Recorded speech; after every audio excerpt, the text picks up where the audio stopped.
Good morning friend, Radhe Radhe. আজকে আমি মরলা মাছের চচ্চড়া আবার আপনাদের সামনে করে দেখাবো। তো আমি গ্যাসে আগুন ধরিয়ে দিয়েছি, কড়াইতেও তেল দিয়ে দিয়েছি, গরম হয়ে গেছিলো কড়াই, তাই পরিমাণ মতন তেল দিয়ে দিয়েছি। দেখতে থাকো এবার। কড়াইয়ের তেল গরম হয়ে গেছে, আমি এখন মাছগুলোকে ছেড়ে দেবো।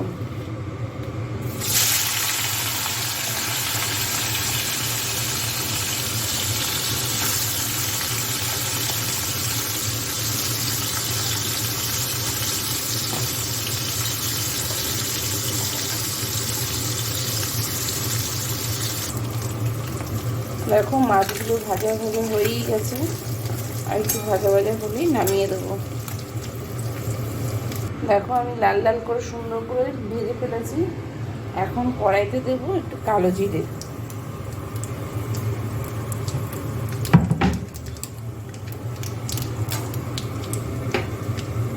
আর কুচিয়ে রাখা আলু।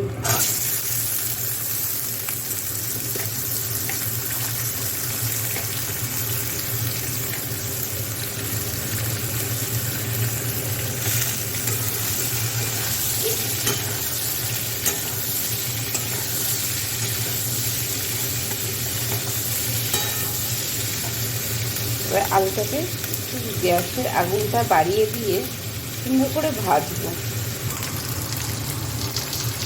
আমি এই সময় পরিমাণ মতো একটু লবণ অ্যাড করে দেবো, আর লবণের সাথে একটু হলুদও অ্যাড করে দিচ্ছি।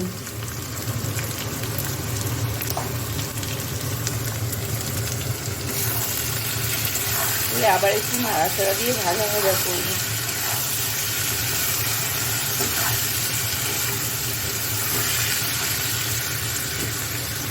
আর কুচিয়ে রাখা দেখো পটল, মূলো, বরবটি সব একসাথে দিয়ে দেবো। তাহলে কী হবে, অল্প তেলে সবটাই মরে যাবে।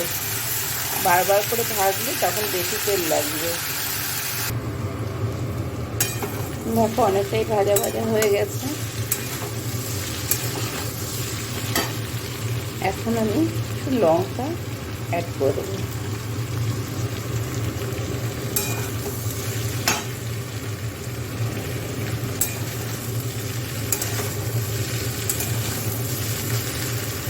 আবার একটু ঢেকে দেবো। এখন আমি বেগুন অ্যাড করে দিলাম।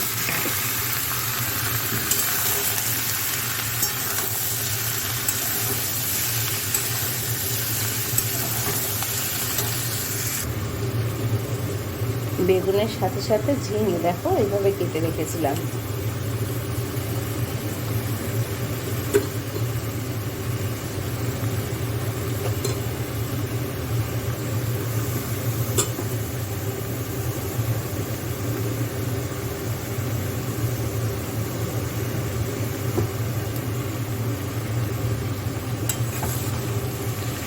সবটাই এখন অ্যাড করে দেবো।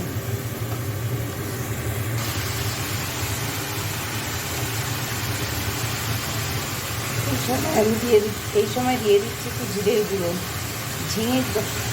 ঝিঙের জলেই জিরের গুঁড়োটা ভেজে ভেজে হয়ে উঠবে।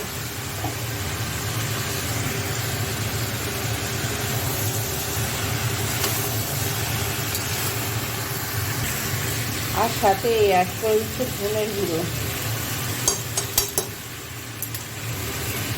সবটা দিয়ে ভালো করে মাখাচাড়া করে একটু ঢেকে রেখে দেবো। চলো দেখো সবটাই ভাজা ভাজা হয়ে গেছে। এই সময় আমি একটু লঙ্কার গুঁড়ো অ্যাড করবো। এটা হলো অপশনাল, যদি তোমরা দিতে চাও তো দিতে পারো, আর যদি না দিতে চাও তাও ঠিক আছে। দেখো প্রত্যেকটা সবজি ঝরঝরা হয়ে গেছে। আমি এখন মাছটাও অ্যাড করবো, দিয়ে সবকটা এখন ভালো নাড়াচাড়া দিয়ে ঢেকে রাখবো খানিকক্ষণের জন্য। তো চলো তৈরি আমাদের মরলা মাছের চচ্চড়া। বন্ধুরা তোমরা এইভাবে করে খেয়ে দেখবে কীরকম লাগলো। আশা করি তোমাদের কাছে ভালোই লাগবে, কমেন্টসে জানাবে।